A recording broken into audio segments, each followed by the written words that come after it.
The Christmas Tree by Charles Dickens. Read by Stephen Michael Bennett. I have been looking on this evening at a merry company of children assembled round that pretty German toy, a Christmas tree. The tree was planted in the middle of a great round table and towered high above their heads. It was brilliantly lit, and everywhere sparkled and glittered with bright objects. There were rosy-cheeked dolls hiding behind the green leaves, and there were watches dangling from innumerable twigs. There were French polished tables, chairs, wardrobes, and various other articles of domestic furniture perched among the boughs, as if in preparation for some fairy housekeeping.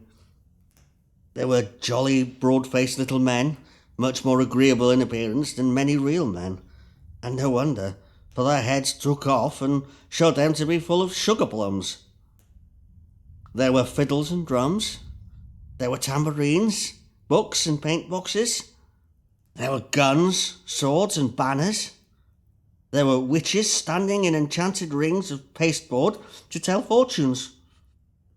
There were humming tops, smelling bottles, playing cards, bouquet holders, real fruit made artificially, dazzling with gold leaf, imitation apples, pears and walnuts, crammed with surprises. In short, as a pretty child before me delightedly whispered to another pretty child, there was everything and more. Some of the diamond eyes admiring it were hardly on a level with the table, and a few were languishing in timid wonder on the bosoms of their mothers. It made a lively realization of the fancies of childhood, and set me thinking how all the trees that grow and all the things that come into existence on the earth have their wild adornments at that well-remembered time. Being now at home again and alone, the only person in the house awake, my thoughts are drawn back by a fascination which I do not care to resist to my own childhood. I begin to consider what we all remember best upon the branches of the Christmas tree of our own young winter days, by which we climbed to real life.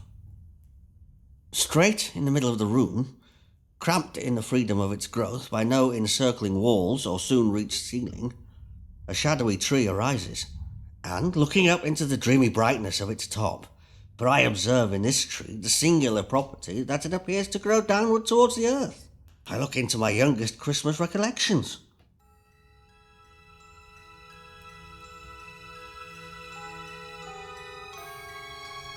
All toys at first, I find.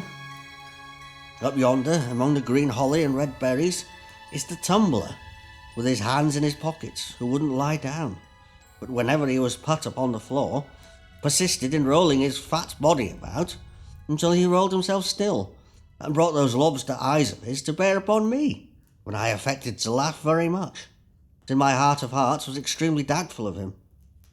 Close beside him is that infernal box, out of which there sprang a demonic counsellor in a black gown, with an obnoxious head of hair and a red cloth mouth, wide open, who was not to be endured on any terms.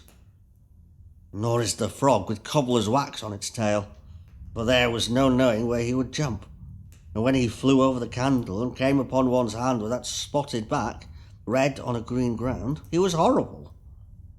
The cardboard lady in a blue silk skirt, who was stood up against the candlestick to dance, and whom I see on the same branch, was milder, and was beautiful.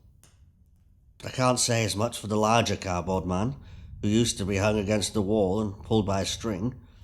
There was a sinister expression in that nose of his, and he was ghastly, and not a creature to be alone with. When did that dreadful mask first look at me? Who put it on? And why was I so frightened that the sight of it is an era in my life? It is not a hideous visage in itself. It is even meant to be droll. Why then were its features so intolerable? Surely not because it hid the wearer's face. An apron would have done as much. Was it the immovability of the mask? Doll's face was immovable, but I was not afraid of her. Perhaps that fixed and set change coming over a real face infused into my quickened heart some remote suggestion and dread of the universal change that is to come on every face and make it still. Nothing reconciled me to it.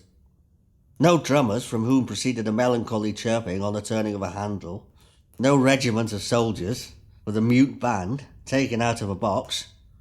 No old woman made of wires and a brown paper composition cutting up a pie for two small children could give me a permanent comfort. Nor was it any satisfaction to be shown the mask and see that it was made of paper, or to have it locked up and be assured that no one wore it. The mere recollection of that fixed face, the mere knowledge of its existence anywhere, was sufficient to awake me in the night all perspiration and horror. Ah, the doll's house. I don't admire the Houses of Parliament half so much as that stone-fronted mansion with real glass windows and doorsteps, and a real balcony greener than I ever see now. There were 3 distinct rooms in it, a sitting room and bedroom, elegantly furnished, and best of all a kitchen, with uncommonly soft fire irons, a plentiful assortment of diminutive utensils, and a tin man cook in profile, who was always going to fry 2 fish. Upon the next branches of the tree, lower down, how thick the books begin to hang, thin books in themselves at first, but many of them, and with deliciously smooth covers of bright red or green. What fat black letters to begin with? A was an archer. Of course he was. He was an apple pie also, and there he is. He was a good many things in his time, was A, and so were most of his friends, except X, who had so little versatility that I never knew him to get beyond Xerxes or xylophone. Like Y, who was always confined to a yacht or a yew tree, and Z, condemned forever to be a zebra or a zany. But now the very tree itself changes and becomes a beanstalk, the marvellous beanstalk up which Jack climbed to the giant's house. And now the double-headed giants with their clubs over their shoulders begin to stride along the boughs in a perfect throng, dragging knights and ladies home for dinner by their hair on their heads. Good for Christmas time is the red cloak, in which, the tree making a forest of itself for her to trip through with her basket, Little Red Riding Hood comes to me one Christmas Eve to give me information of the cruelty and treachery of that dissembling wolf who ate her grandmother, without making any impression on his appetite, and then ate her, after making that ferocious joke about his teeth. She was my first love. I felt that if I could have married Little Red Riding Hood, I should have known perfect bliss. But it was not meant to be, and there was nothing for it but to look out the wolf in Noah's Ark there, and put him late in the procession on the table, as a monster who was to be degraded. Oh, the wonderful Noah's Ark! It was not found seaworthy when put in a washing tub, and the animals were crammed in at the roof and needed to have their legs well shaken down before they could be got in. Oh, how all common things become uncommon and enchanted to me now. All lamps are wonderful, all rings are talismans. Yes, on every object that I recognise among those upper branches of my Christmas tree, I see this fairy light. And now I see a wonderful row of little fairy lights rise smoothly out of the ground, before a vast green curtain.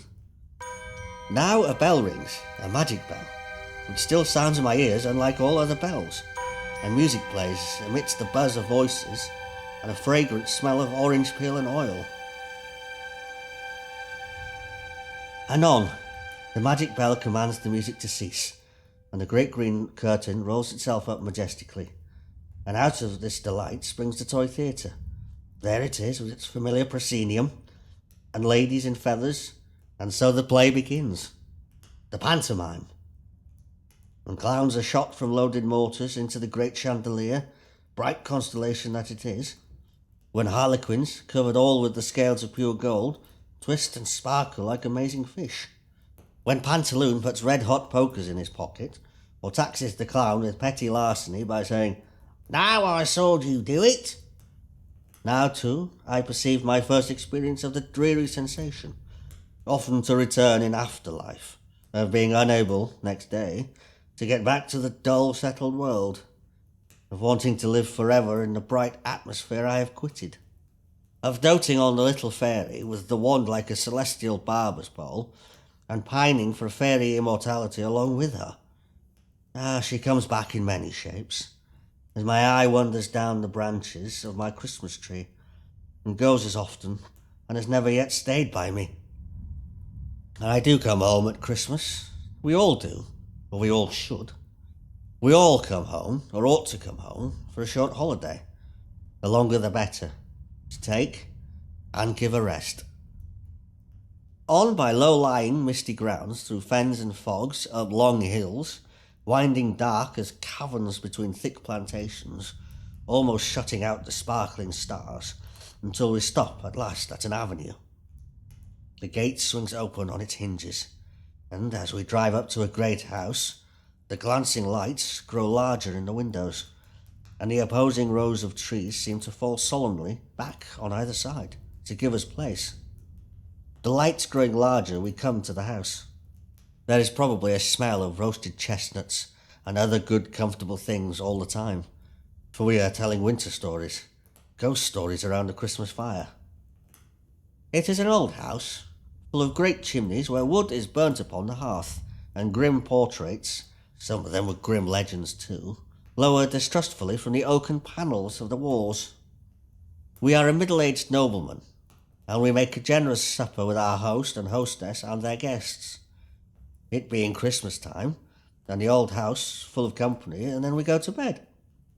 Our room is a very old room. It is hung with tapestry. We don't like the portrait of a cavalier in green over the fireplace. We lock the door and sit before the fire in our dressing gown, musing about a great many things. We can't sleep. We toss and tumble and can't sleep. The embers on the hearth burn fitfully and make the room look ghostly. The locked door opens, and there comes in a young woman, deadly pale, and with long fair hair, who glides to the fire and sits down in the chair, wringing her hands. Then we notice that her clothes are wet. We can't speak, but we observe her accurately. The long hair is dabbled with mud. She is dressed in the fashion of 200 years ago, and she has at her girdle a bunch of rusty keys. There she sits, and we can't even faint. She gets up and tries all the locks in the room with the rusty keys, which won't fit one of them. Then she fixes her eyes on the portrait of the cavalier in green, and says in a low, terrible voice, "The stags know it." After that, she wrings her hands again, passes the bedside, and goes out at the door. We are awakened by the shining sun. After breakfast, we go over the house with our host, and we take him to the portrait of the cavalier in green, and then it all comes out. He was false to a young housekeeper once attached to that family, and famous for her beauty, who drowned herself in a pond, and whose body was discovered, after a long time, because the stags refused to drink the water. Since which it has been whispered that she traverses the house at midnight, trying the old locks with the rusty keys. Well, we tell our host of what we have seen, and a shade comes over his features, and he begs it may be hushed up.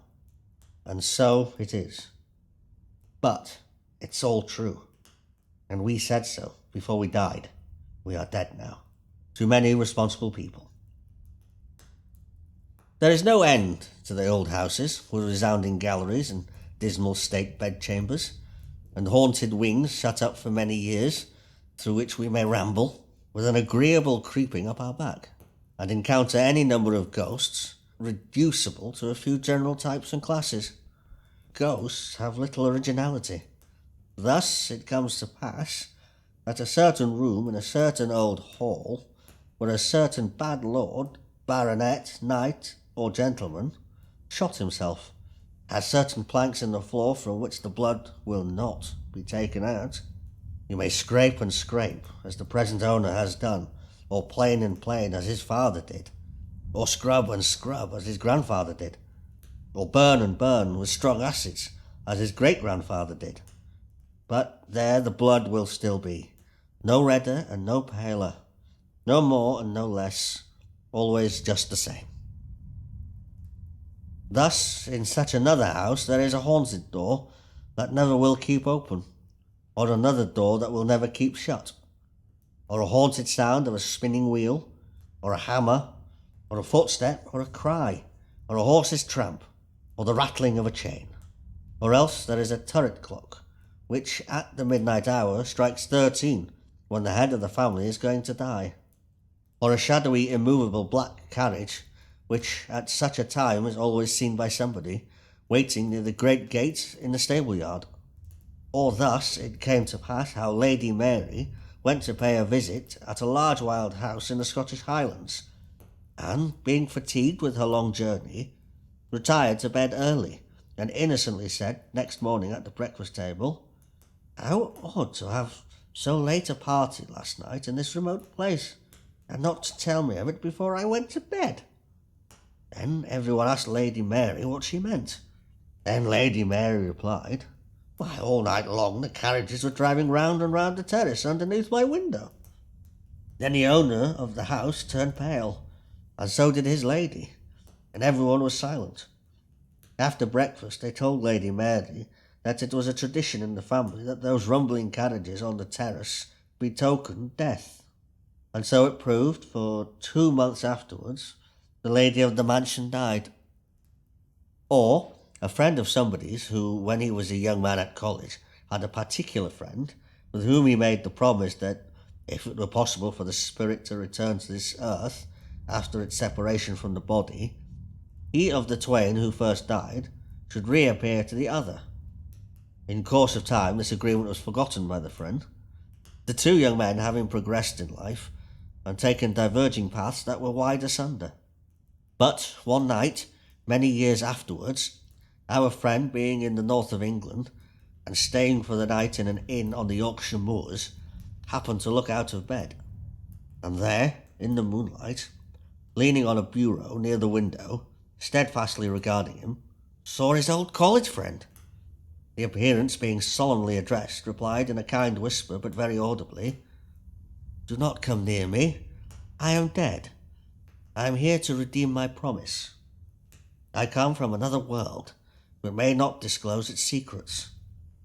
Then the whole form, becoming paler, melted, as it were, into the moonlight and faded away. Or there was the daughter of the owner of the picturesque Elizabethan house so famous in our neighbourhood. You have heard about her?